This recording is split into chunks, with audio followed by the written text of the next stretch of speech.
Por eso a mí me parece extrañísimo que alguien pueda medir una ventaja de 40 puntos para Claudia Sheinbaum o incluso de 15.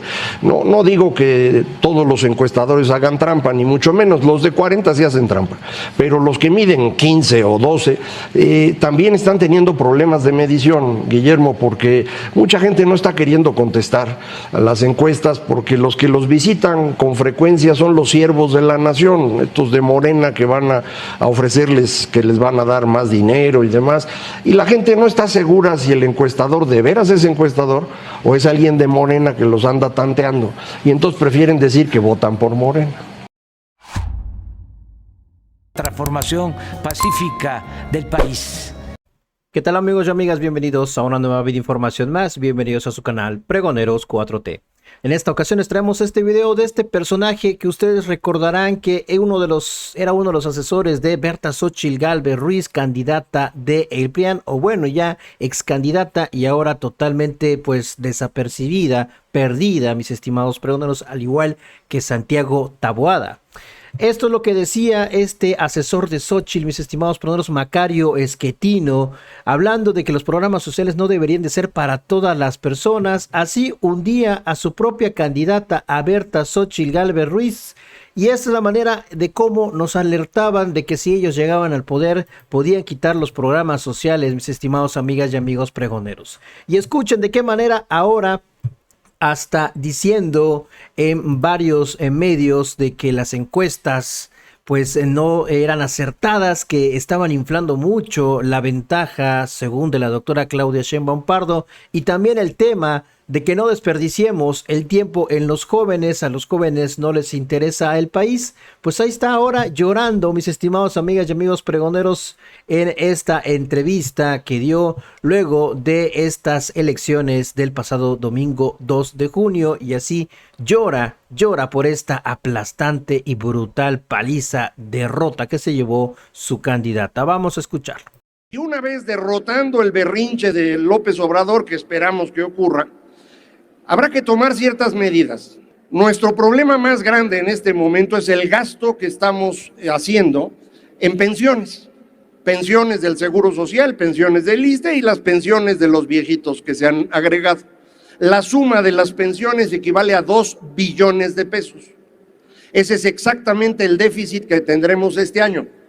Todo el déficit es para pagar pensiones. Bueno, lo que tenemos que hacer, y creo que Xóchitl ya empezó a dar algunas ideas al respecto, es vamos a bajarle a lo que le estamos metiendo a Pemex. Porque en Pemex estamos perdiendo una cantidad abismal del dinero. ¿Cuánto hemos perdido en estos 6 años? 2 billones de pesos. Entonces, si se lo quitamos a Pemex, con eso nos alcanza para financiar una parte de las pensiones y podemos ir posponiendo y administrando el proceso para empezar a recaudar mejor, administrar bien a quién se le entrega pensión y a quién no, porque no todo mundo debería tener pensión, en particular porque ya saben ustedes, esta fue la elección más grande, más importante de México y también la más sorprendente. Creo que esta fue una elección de Estado, esta no fue una elección democrática, es una elección salinista. Los amigos del auditorio que vivieron ese sexenio se deben acordar, en 88 Salinas entra, pues que si ganó o no ganó, nadie sabía, y se dedica a ganar la elección de 91 repartiendo dinero de manera muy bien cuidada, muy organizada, y para la elección de 94, aunque murió Luis Donaldo Colosio, reemplazado por Ernesto Zedillo, es una elección donde arrasa y Zedillo reconoce que fue inequitativa. Bueno, lo que tuviste hoy fue una elección salinista y creo que nosotros cometimos el error de estar interpretando las cosas como si siguiéramos en democracia. No era así. ¿A qué me refiero? A que el árbitro de la elección, que debe cuidar que las reglas se cumplan, no lo pudo hacer. El Instituto Nacional Electoral no cumplió su papel durante todo el periodo previo a la jornada electoral. En la misma jornada fue muy deficiente, no llegaron los paquetes a tiempo, no llegaron completos. Para instalar el 100% de casillas hubo que esperar hasta la tarde, y eso no había pasado en ninguna ocasión anterior. La ciudadanía sí hizo su chamba, 2 millones de mexicanos estuvieron cuidando casillas y la participación en algunos lugares fue extraordinaria, en Ciudad de México, en algunos lugares en Guadalajara, en Nuevo León. Sin embargo, en el resto del país la participación es muy baja. y en donde la gente va a votar, como bien dijo Luis Miguel, por lo que creen que es mejor para ellos. Y en los últimos 3 años pues no les ha ido mal. Y entonces la gente dijo, ¿para qué me arriesgo a cambiarle si no me está yendo mal? El salario ha ido creciendo un poco. Comparan con la pandemia probablemente, que estuvo horrible. Nadie se acuerda de 2018. Si se acordaran, verían que hoy pueden comprar menos aguacates, menos tortillas, menos queso, pero bueno. Pero tienen el dinero en la bolsa. Había un artículo ayer de Jorge Castañeda, del ex canciller, diciendo que el tema de programas sociales, o sea, el hecho de que la gente recibiera directamente programas y salario, esto, el salario como tal, sí. El salario mínimo, pero que de alguna manera no incidió directamente en lo que podríamos llamar la capacidad de compra. O sea, incide en la capacidad de tener los billetes en las manos y sentirse seguro. Pero vuelvo con esto, cuando se armó Solidaridad con Salinas, ya que mencionabas a Salinas, pues sí era todavía un movimiento, una especie de programa de cooptación. De organización. Y de organización, pero paulatinamente progresa. Uno veía que en las zonas en donde funcionaban estos programas, simple y sencillamente no ganaba el PAN, no ganaba el partido, o el PRI, no lo ganaban porque no había una identificación directa entre quien estaba haciendo el programa y el propio candidato. Y ahora volvieron a eso y les funcionó. Ahora, que el INE no tuvo instrumentos o no tuvo fuerza para hacerlo, ahí hay una discusión si tiene que ver con la diferencia entre Lorenzo Córdoba y Guadalupe Tadei, o tienes una estructura legal que no te permite controlar a un presidente a pesar de todo lo que tú has manejado. A ver, muchas de las cosas que tienen que ver con identificar los programas sociales con la persona del presidente o con el partido en el poder empezaron con Lorenzo Córdoba. Entonces a mí sí me gustaría decir, es más un tema de la institución o de la institucionalidad que de la persona. A mí me preocupa, en cualquier caso, que la discusión sobre qué falló de la organización de las elecciones, qué falló de nuestras leyes y reglamentos, nos lleve a desmantelar lo que tenemos como instituciones electorales. Creo que es el momento de pensar en una reforma electoral, pero no necesariamente la reforma tiene que ver con desmantelar, no necesariamente tiene que ver con esto. ¿Cuál es el problema? Con una mayoría calificada, parecería que todo está puesto para que la nueva forma de operar del órgano electoral sea la medida del ganador. Yo he visto muchas personas que están defendiendo al INE y dicen no lo critiquen porque lo van a desmantelar. A ver, señores, ya no existe el INE, ya no existe. No hay que perder el tiempo con cosas que no existen. Uno se imagina que esto podría ser distinto, podría, pero no lo fue. Hubo 23,000 siervos de la nación apoyados por 40,000 jóvenes construyendo el futuro que se dedicaron los últimos 2 años a visitar todas las casas diciendo el dinero que usted recibe se lo mandó Andrés Manuel López Obrador. Es un delito flagrante. No hizo nada el INE. El presidente desde la mañanera descalificó a Xóchitl Gálvez, la llenó de adjetivos y le hizo crecer los negativos de manera espectacular, justo cuando salió como candidata o como en ese momento coordinadora del Frente Amplio. El INE no hizo nada. Las 30 veces que le reclamaron, el INE no hizo nada.